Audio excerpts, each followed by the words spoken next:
And that was what Mark was to me. And I think he is to all of us.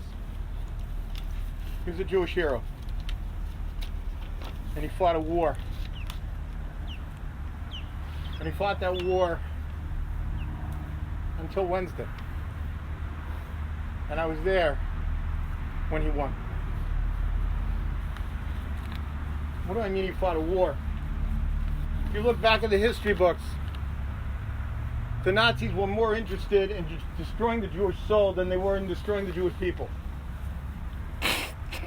If they broke into a Rav's office and they were beating up the Rav and they were going to drag him up, and then all of a sudden they see a Sefer Torah, they would leave the Rav alone so they can go and destroy the Sefer Torah. The first person they would attack when they would clean out any community, they would look for the Rabbiner. They would look for the Rav, because they wanted to destroy our soul. And this is a war that we're still fighting today. Generations later, we're still lost people because they're bitter. Why did Hashem do this to me? And their children are bitter. Why did God let this happen to my parents? And then there are people who think that their entire connection to their Judaism is remembering the Holocaust, and that's what Judaism means to them. These are casualties of war. These are the people that, even though Hitler's been gone for so long, he still wins in these battles. But Mordachai, he fought this war. I watched my friend battle, and I watched my friend win. I met Mordechai when I was giving Shabbos class in a facility. I would give classes there every week, and then the people that gave the hashgacha in the kitchen asked if I would come in once a month to give that and keep an eye on the kitchen over Shabbos. I was excited to do so because for me it was an excuse to give classes on Shabbos and make a whole Shabbos for them. And one of the people said, you know, there's an old man, a Holocaust survivor in his room. He's very depressed and he's in a lot of pain. Maybe you should go and talk to him, Rabbi. I'm more than happy to do so. I walked into his room and I saw on the wall pictures of Hasidim, long white beards. And I asked him, who are these people? My parents, my grandparents. I was confused. He's not used to that. Most of the people I dealt with in these facilities had no connection. But then he came to my class. And at my class I gave out papers that I usually do on the Parsha. And he took the paper and he put it in his pocket. And I said, no, we're going to use it now. He said, Rabbi, it doesn't help me, I can't see. But I have a daughter, she's going to love it. And right away I got curious. So afterwards I asked him, so who's your daughter? My daughter Monique Metch. And I was dumbfounded. I said, husband named Michael? Yeah. A daughter named Joelle and a son named Joe? Yeah. I said, Mordechai, I know your family long ago. They're part of this war. Because I taught in an after-school program. And I met a very sweet, loving little girl who was so interested to do the right thing. When we learned about brachos, she wanted to make brachos. When we learned whatever we were learning, she was always right there asking questions. And I met the family, and I found out why, because they were always asking questions. They wanted to grow, and they wanted to know more. And the family developed, and they went further in the Yiddishkeit. The war was being fought, and it wasn't being lost. I left that Hebrew school, but I continued in the facility.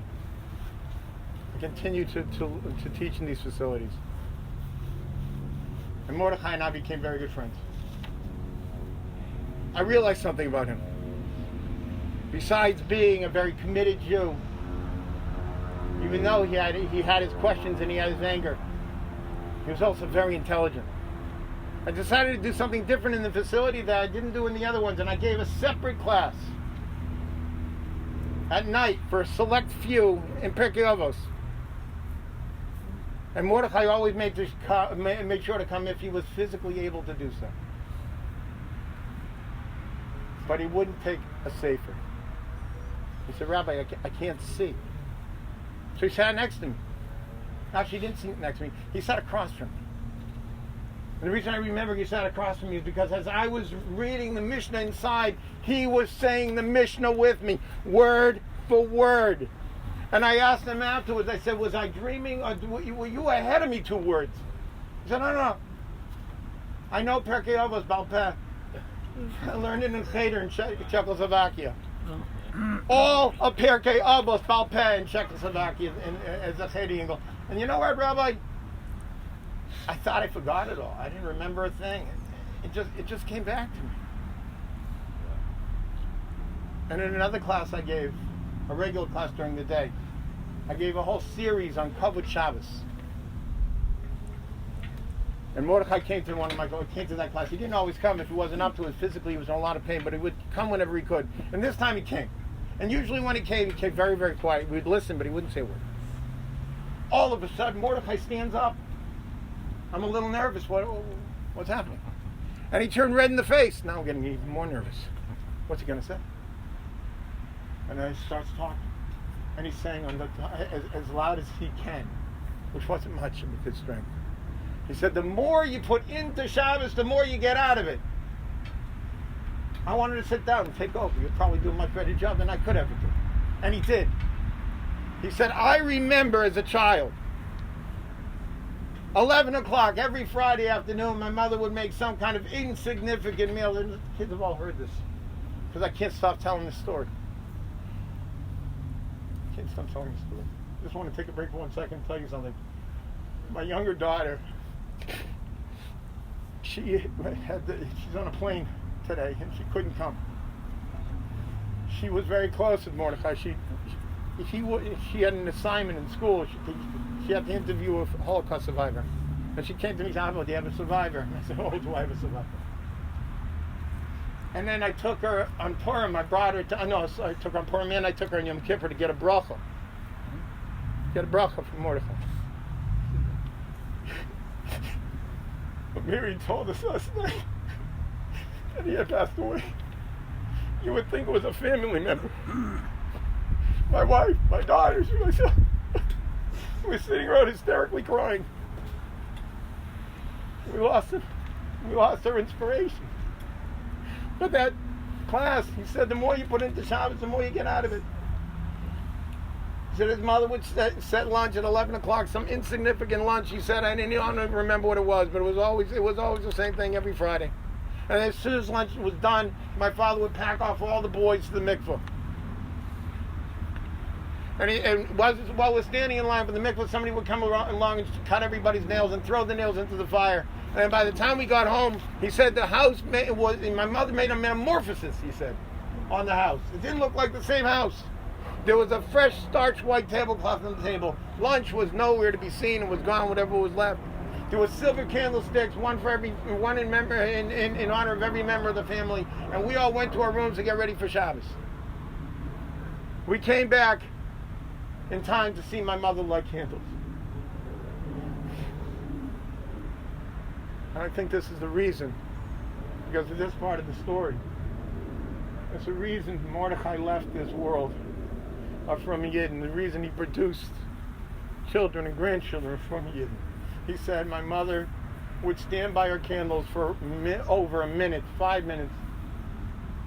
And when she would take her hands off her eyes, they were soaking wet from her tears. And this was every single week. And he said then my father would pack all the boys off the shul. When we came back, it was Shabbos. And he said, never do I remember my parents ever having to remind any of us that we can't do something on Shabbos, so that you're not allowed to do that. Because it was automatic. There was such a kedusha that permeated our home. You could feel it. You could feel it in the air, he said. And then he said to me, or he said to everybody who was sitting. He said, but the Nazis took that away from me. They burnt down my house. They burnt down my grandfather's house. They burnt down my own. They took it away from us, and it's gone. And that's where I had to speak up. I said, Mordechai, I have to disagree. They didn't take it away. It's not gone. I said, you want to see hundreds upon thousands of people keep shouting? Come to my neighborhood. Come to my neighborhood, you'll see. I got a better idea. Your own children, you'll see it. They're keeping Shabbos the same way you did in Czechoslovakia.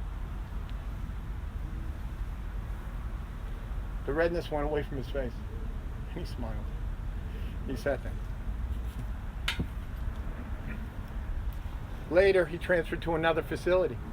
What I said was a tefillah. I hope he sees a real Shabbos. And he transferred to a facility in my neighborhood. And my wife and I was okay to go to that facility every couple of weeks. Friday night, both my girls were in Eretz Yisrael. It was just the two of us at home. My older daughter's married, my son's married, my girls are in Eretz Yisrael. The two of us at home. So we go to that facility every couple of weeks on Friday night. We make a Shabbos. And a lot of times, because Mordechai wasn't feeling well, he would eat early and go to bed. But when one of the people that worked there, one of the nurses would say, the rabbi's here. Do you want to come out? He'd come out. He'd already eaten, and he was already in bed. He came out and sat by the table because he wanted to sing Zmiros with me. And we sang Zmiros, and I said Divrei Torah. And then he did the thing that I loved when he did, is he told me stories. Stories of what it was like in the Alta, what it was like in Czechoslovakia.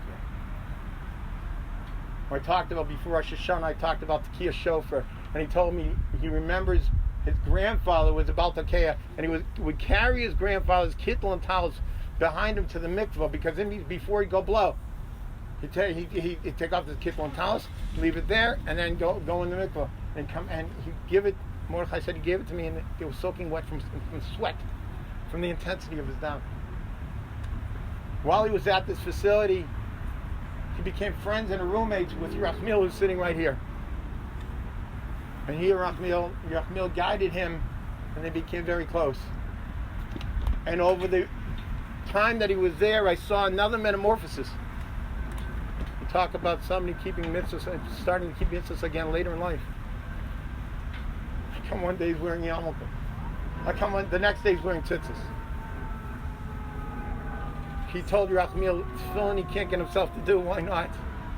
Because he watched those animals burn him in the fire. He can't bring back too many memories. But even that, he gave in, and he started putting on tefillin again too. I said he was fighting a war and he was winning. Another time he had a beard.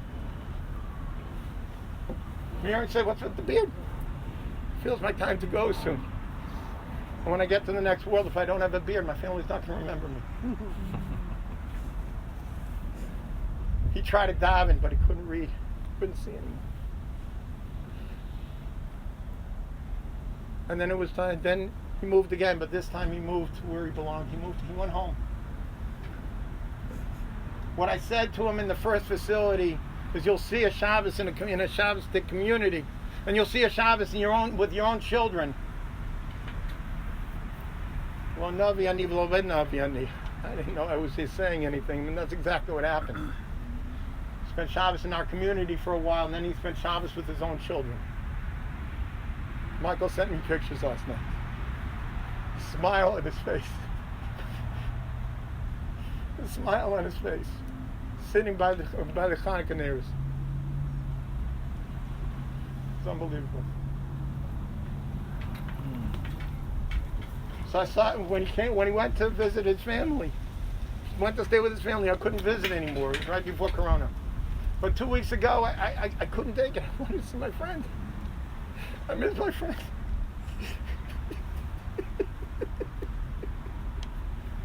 I miss my inspiration. I went to visit.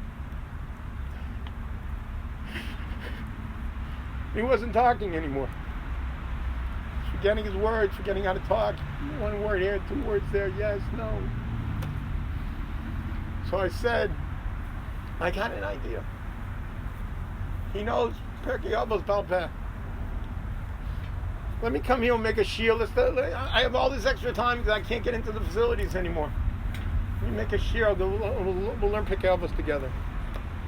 We made up a time the exact same time the following week, but he wasn't feeling well last week. They told me don't come. So yesterday came.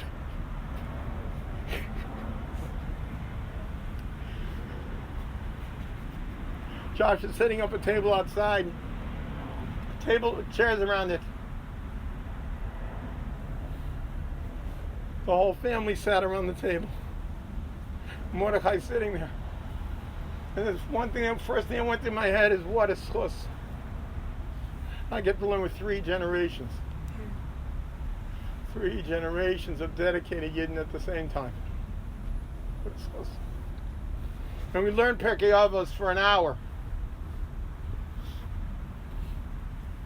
Full hour. I'm usually not a long talker. I know people are thinking, since when? I'm sorry, it's my friend. At the end, I went to say goodbye to him. Be back next week.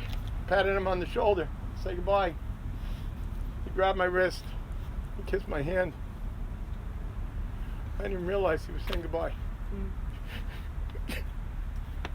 He was saying goodbye.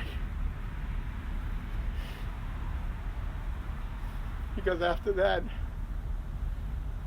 I went home. I sat down to do my weekly newsletter. And what was the news of the week? I started learning with my old friend.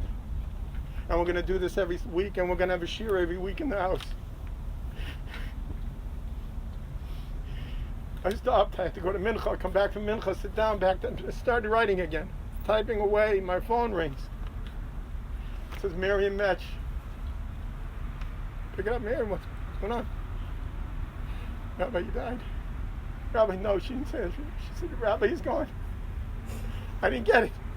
He was doing so well. He was 100% awake. He was with it. What do you mean he's gone? Where'd he go? Where'd he go? I didn't get it. I didn't get it.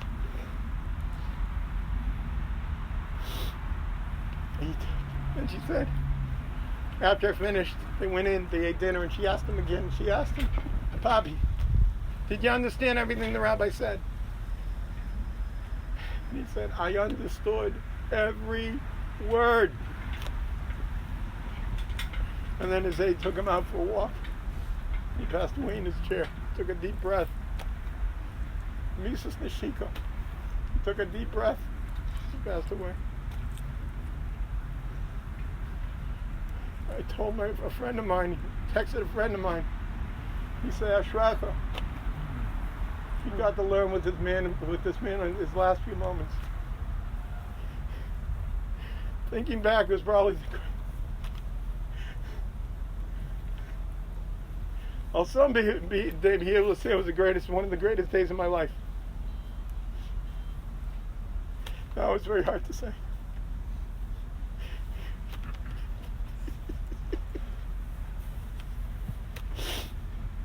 He won the war. He fought a war, the same war that they're still Yidden fighting generations later, that Hitler was still winning. He lost the physical war, but the spiritual war he's still fighting, and he's still, in some places he's winning, but he lost this time. Doros. Generations of Yidden who are dedicated to Torah mitzvahs. That's what he produced. And that's what he will continue to produce.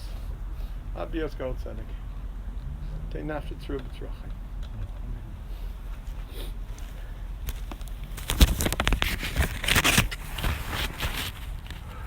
Rabbi, I have you allowed to say something very short.